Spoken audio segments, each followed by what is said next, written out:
Okay, picture this scenario. It's 2:00 p.m. on a Tuesday. You look out the window, and honestly, it looks like a pretty standard winter day. Mm-hmm. Maybe it's a little gray, maybe a few flakes are drifting down, but nothing that really screams emergency. Right. But then you walk past the thermostat, you stop, you look closer. It has dropped 10 degrees in the last hour. That specific drop, that is the tell. Right. It's not just a chill. It's the atmosphere literally shifting gears. Yeah. That drop is often the precursor to what meteorologists call a bombogenesis, or, more commonly just a severe winter system. A bomb cyclone, yeah. We are talking blistering winds, flash freezing, the kind of stuff that turns a boring commute into a survival situation in like 20 minutes. It transforms the landscape from just inconvenient to dangerous. Yeah. And very, very quickly. Yeah. And the mistake most people make is they wait. They wait until they see the snow piling up to react, and by then, the window of opportunity has usually closed. And that is the perfect setup for what we're covering today. We are doing a deep dive into a guide called 5 Ways to Prepare for Extreme Cold and Severe Winter Storms. This was written by Logan Deloy, published by Minute Media in 2026. Okay. Now, I want to be clear right off the bat, what is the vibe of this piece? Because prepping can sometimes feel a little intense. Oh, it can feel alarmist. We've all seen the shows with the underground bunkers. Exactly. But the mission of this source material is really the opposite of that. It's about agency. The core argument isn't panic, it's give yourself options. Options. I really like that framing. Well, think about it. When a storm hits, your options usually shrink. And they shrink fast. Right. You can't drive because the roads are ice. You might not be able to use the stove because the gas or electric is out. You can't leave. This guide is all about keeping those options open as long as you possibly can. So it's a psychological tool as much as a physical one. It is. When we shift from a watch, which means conditions are possible, to a warning, which means it's happening right now, panic is, well, it's the default human response. And panic is the enemy. Absolutely. Panic creates tunnel vision. You make bad decisions when you're panicking. You try to drive when you shouldn't, or you use a heater that isn't safe. Preparation buys you composure. If you know you have the water, you have the heat source, the food. Then you don't panic, you just execute the plan. And the why here is pretty pragmatic. We aren't just talking about being a little chilly. Major winter storms are systemic disruptors. They cause massive pileups. They shut down the power grid for days. Schools close. Businesses shut their doors. Your whole routine just evaporates. It does. And the goal of this deep dive is to walk through Deloy's 5 steps to turn that potential emergency into something much more manageable. A manageable disruption. So let's get into it. Step 1. Yeah. Stocking the fortress. Stocking the house. Right. Now, the source makes a great point about when to shop. It seems obvious, but we see the news footage every single time. Empty shelves. People fighting over the last loaf of bread or the last gallon of milk. So why do we do that? Is it just herd mentality? It's reactive. It's a way of trying to regain some control when you feel like you've lost it. I see. But the strategy here is to stock up before the headlines get scary. If you are driving to the store while the snow is starting to stick, you are already a victim of the storm. You're adding to the chaos. So let's look at the shopping list itself. The National Weather Service has some specific recommendations here, and it's not just buy whatever. No, you have to assume 2 things. No electricity and no heat. Which changes your grocery list completely. It does. That raw chicken, it's useless if you can't cook it safely. That frozen pizza, it's a brick. You need high-calorie, shelf-stable foods. The source specifically lists granola bars, dried fruits, and nuts. Is there a nutritional reason for that mix, or is it just because they don't spoil? Oh, there is absolutely a physiological reason. When it's cold, your body burns significantly more calories just trying to maintain its core temperature. It's a process called thermogenesis, right? Exactly. Your metabolism ramps up to generate heat. Nuts and dried fruit are calorically dense. You don't have to eat a huge volume to get the energy fuel you need to stay warm. That's a great insight. It's literally fuel for your internal furnace. Now let's talk about water. This is the one I think people, myself included, often gamble on. Yeah. We assume the pipes will work even if the lights are out. But that is a dangerous gamble. It really is. If you're on a well, your pump is almost certainly electric. No power, no water. But if you're on city water... Extreme cold can burst pipes. Your own pipes or the main line down the street. The source gives a specific metric, a 3-day supply. 3 days. And the general rule of thumb is about 1 gallon per person per day. Okay, so for a family of 4, you're looking at 12 gallons minimum just sitting in the basement. At a bare minimum. And don't forget, if you think, oh, I'll just melt snow, remember that eating snow lowers your body temperature. Oh, right, because your body has to work to melt it. It costs your body precious energy. You have to melt it before you consume it, which requires fuel. Stored water is always the safer, more efficient bet. Okay, moving from the pantry to the utility closet, the household toolkit. Flashlights are obvious, but the source emphasizes extra batteries. This is a crucial detail because of how batteries behave in the cold. It's basic chemistry. What happens? The chemical reaction that generates electricity slows way down in the cold. So if your house drops to 40 or 50 degrees inside, your batteries are going to deliver less voltage and die faster. You need volume to compensate. That explains so much. Right. The source also lists a first aid kit, hygiene products, and then one that really caught my eye, a fire extinguisher. Yes. This is a massive blind spot for most people. We worry so much about freezing, not burning. Why is a fire extinguisher a top-tier winter storm item? Well, think about what happens when the grid fails. People get desperate for heat. So they light candles, lots of them. They fire up fireplaces that haven't been cleaned or inspected in years. They bring in propane heaters. The risk of an accidental house fire skyrockets during a blizzard. And the fire department can't get to you because the roads are blocked. Exactly. You are your own first responder. If you don't have an extinguisher, you have no defense against a small accident becoming a total catastrophe. That is a very sobering thought. It's not just the cold. It's our clumsy attempts to fight the cold that get us. Right. And speaking of that, the source also mentions having ample heating, fuel wood, propane, whatever you use, and then the low-tech stuff. Blankets. The ultimate backup. If the furnace dies, you become the insulation. Layering is key. It's low-tech, but it never breaks. So the house is stocked. But a house is just a shell. You need to look at who was living in it. The source dedicates a section to vulnerable populations. This is where the stress levels can really spike. If you're a parent of an infant, you know this fear intimately. Oh, absolutely. Running out of diapers is a crisis on a sunny Tuesday. Running out when there's a foot of ice on the driveway, it's a nightmare scenario. You can't rely on that corner store run. So the recommendation is just to have a surplus. A big surplus. And formula is another big one. Keep in mind, powdered formula requires water. Oh, that's a good point. So it eats into that water supply we talked about. You have to do the math. Your calculation of 1 gallon per person might need to go up. And what about the non-human family members? Pets are often an afterthought in these guides, but not this one. You need pet food, obviously. But the big one is medications. Right. If your dog is on seizure meds or heart medication. You cannot miss a dose just because the vet is closed or the roads are impassable. You have to stock those alongside your own prescriptions. It's all about continuity of care. Exactly. And there's one more stocking item here that isn't physical. It's digital. The tech tip about power. Charge everything. Fully. Before the storm hits, we rely on our phones for alerts, for communication, even as flashlights. And you mentioned there's another technical nuance with temperature. Yes. Don't just charge the phone. Have portable power banks, those little bricks, charged and ready. And crucially, keep them warm. Keep them warm. Why? Same reason as the flashlight batteries. Lithium-ion batteries in phones hate the cold.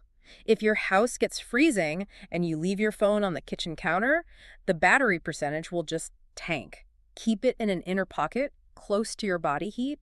It will last so much longer. That is a pro tip right there. Yeah. Okay, let's pivot to something that feels a little more dramatic. But the source insists on it. The go bag. This is the part where listeners might say, wait, I thought the whole point was to stay inside. Why are we packing? Exactly. It feels contradictory. Why pack a bag if we're hunkering down? Because sometimes the house fails. A tree crashes through the roof. A pipe bursts and floods the living room. Or the power outage is projected to last for 2 weeks, and it's simply too cold to survive safely. Right. You need the option to leave. And if you have to leave at 2 a.m. in a blizzard, you do not want to be rummaging through file cabinets. You want to grab one bag and go. Mobile in 30 seconds. So what's in this bag? The source lists 4 main things: insurance papers, birth certificates, social security cards, and passports. The insurance papers are probably the most immediate need.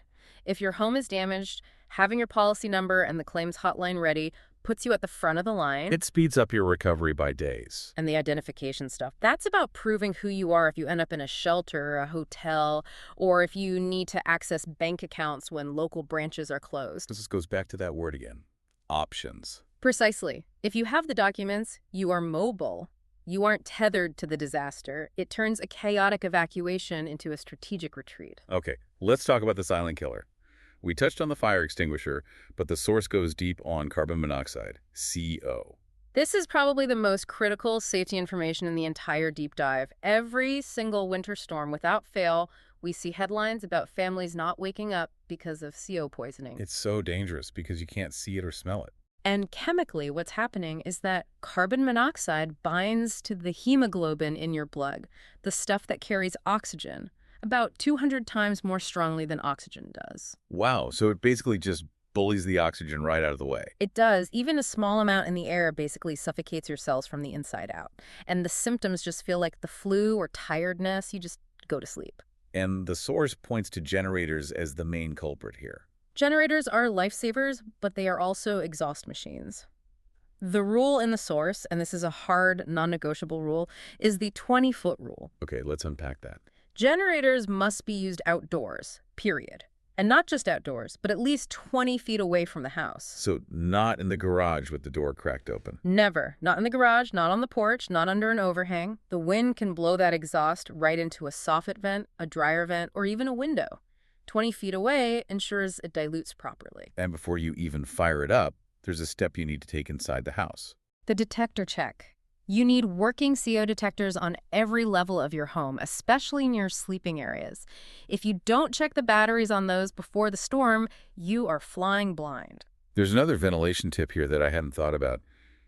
It involves a shovel. The external vents. If you have a high-efficiency furnace or a gas dryer, they often vent out the side of the house near the ground. Right. If you get a 4-foot drift of snow against that wall, it blocks the pipe. And the exhaust then backs up into the house. Exactly. So part of your storm routine is putting on your boots and making sure those pipes can breathe.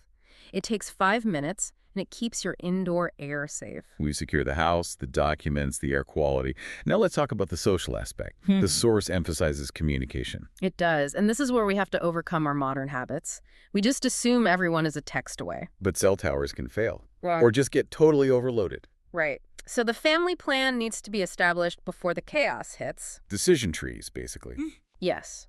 If mom is at work and dad is at home and the roads close, what's the protocol? Does she stay at work? Does he try to get home? If the teenager is at a friend's house, do they stay put? And assigning roles is hugely helpful. Oh, absolutely. Who's the vent checker? Who's the generator manager? Who makes sure the pets are fed? If everyone knows their job, it reduces that frantic energy. It gives everyone a sense of purpose. The source also suggests looking outward. The neighbor check. I loved this part. AccuWeather recommends this. We tend to isolate during storms. We cocoon ourselves, but we should really be doing the opposite. Who should we be checking on specifically? The elderly, obviously. But anyone with limited mobility or, serious medical needs, a simple knock on the door, hey, do you have heat? Do you have water? It can literally save a life. It builds community resilience. For sure. If the whole block is looking out for each other, the whole block is safer. You're pooling resources and information. Okay, so we have covered the home front pretty extensively. But what if you're one of the unlucky ones? What if the storm hits while you are on the highway? The mobile survival kit. This is so vital because a car is a terrible shelter in a blizzard unless you prep it. It's just a metal box that loses heat incredibly fast. The source starts with the most basic tip, which I'm definitely guilty of ignoring. The gas tank. The E-light gamble. We've all been there. Guilty. But why is a full tank so critical specifically for a storm? 2 big reasons. First, warmth. If you slide into a ditch, your engine is your heater. You can run the car for 10 minutes every hour to stay warm, but only if you have fuel. If you enter the storm with a quarter tank, your time is really limited. And second, the pumps. Gas pumps run on electricity. If the storm knocks out the grid, the gas stations are closed, no power, no gas.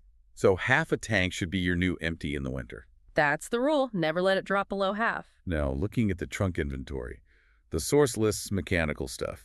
Jumper cables, spare tire, tow rope, and a shovel. The shovel is so key. If you get plowed in, or if you need to clear your tailpipe again, going back to carbon monoxide, you need a way to move snow. And for traction. I've always heard about using kitty litter. Kitty litter or sand, yeah. It's simple physics. If you're stuck on ice, your tires just spin. Throwing some grit under the wheels can give you just enough friction to get the car moving again. Then there's the survival gear. Blankets, flashlights, extra hats, and gloves. You should think of it this way. Dress as if you have to walk home. Okay. Even if you don't plan to, having that level of clothing in the car keeps you safe if the heater fails. You see people driving in t-shirts, but if that engine stops, they are in trouble instantly. And for sustenance. Same deal as the house. Same as the house. Granola bars, energy-dense food. Water is tricky because plastic bottles will freeze and crack in the car. So what's the fix for that? Leave some airspace in the bottle so the ice can expand.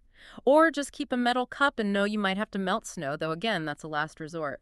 But a car charger for your phone is absolutely non-negotiable. It sounds like a lot to carry around. I mean, my trunk is usually full of gym bags and grocery dotes. It is a trade-off. You sacrifice some trunk space for peace of mind. Because being stranded in a blizzard without gear isn't just uncomfortable, it is life-threatening within hours.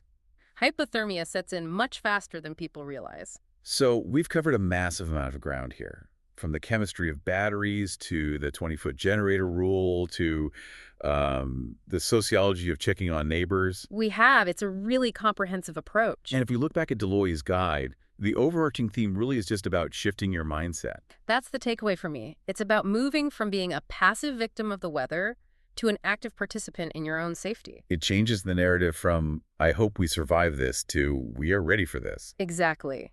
We cannot control the jet stream. Winter is going to do what winter does. But we can control the pantry, the document bag, and the plan.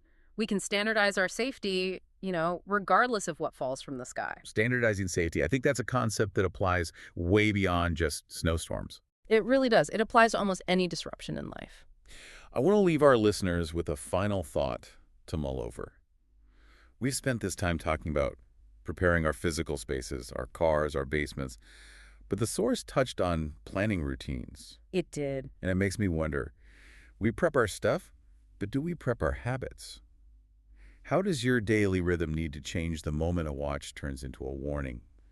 Maybe the real preparation isn't just what you buy, but knowing when to stop, when to cancel the plans, and when to shift into a different mode of living for a few days. The willingness to just pause, that might be the most valuable tool in the kit. The ability to say, no, I'm not going out today. Something to think about as you check those expiration dates on the granola bars.